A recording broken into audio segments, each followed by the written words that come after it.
नमस्कार मित्र मैत्रिणींनो, स्वामी समर्थ. पितृपक्षात अवश्य करा तुळशीचे हे उपाय, मिळेल पिंडदानाचे पुण्य. सनातन धर्मात असे मानले जाते की हा काळ म्हणजे पितृ पंधरवडा पितरांना समर्पित आहे. या काळात पितरांना प्रसन्न करून त्यांचा आशीर्वाद मिळवता येतो. या काळात केलेल्या काही उपायांमुळे पितृदोष दूर होतो. पितरांची नाराजी असल्यास प्रगतीमध्ये बाधा निर्माण होते. पितृपक्षातील काही उपाय तुळशीशी संबंधित देखील आहे. याशिवाय हिंदू धर्मात तुळशीला विशेष महत्व आहे. अशा स्थितीत पितृपक्षात तुळशीशी संबंधित काही उपाय केल्यास व्यक्तीला अनेक फायदे होतात. पितृपक्षात तुळशीशी संबंधित हा उपाय अवश्य करा. पितृपक्षात तुळशीच्या भांड्याजवळ एक वाटी ठेवावी. यानंतर तळहातात गंगाजल घ्या आणि हळूहळू भांड्यात टाका. या दरम्यान आपल्या पूर्वजांचे स्मरण करा आणि त्यांची नावे 5 ते 7 वेळा घ्या. शेवटी हे पाणी संपूर्ण घरात शिंपडा. उरलेले पाणी तुळशीत टाका. गंगाजल शिंपडल्याने घरातील नकारात्मकता दूर होते. पण लक्षात ठेवा की रविवारी आणि एकादशीला हा उपाय करू नये, कारण या दिवशी तुळशीला पाणी दिले जात नाही. पितृपक्षाच्या काळात केलेला हा उपाय खूप उपयुक्त ठरू शकतो. असे पोहोचते पितरांपर्यंत श्राद्धाचे भोजन.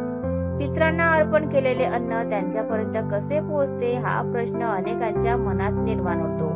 याचे उत्तर गरुड पुराणात आहे. गरुड पुराणानुसार विश्वदेव आणि अग्निश्रव नावाचे 2 दैवी पूर्वज होते.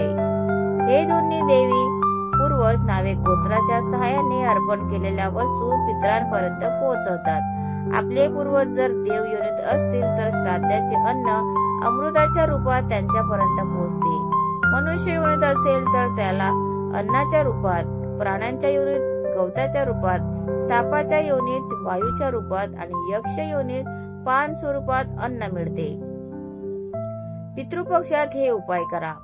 पितृपक्षाच्या काळात तुमच्या घरी कोणताही प्राणी किंवा पक्षी आला तर त्याला खायला द्यावे. असे मानले जाते की पूर्वज आपल्याला या रूपांमध्ये भेटायला येतात.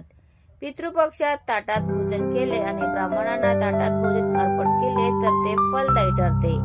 श्राद्ध करणाऱ्या सदस्याने या दिवसात केस व नखे कापू नयेत. त्यांनीही ब्रह्मचर्य पाळावे. श्राद्ध विधी नेहमी दिवसा करा.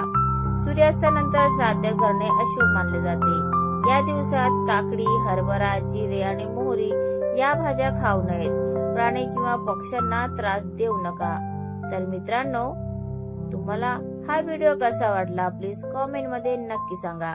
आणि व्हिडिओ जर आवडला असेल तर व्हिडिओला लाईक करा, शेअर करा आणि चॅनलला सबस्क्राईब करायला विसरू नका.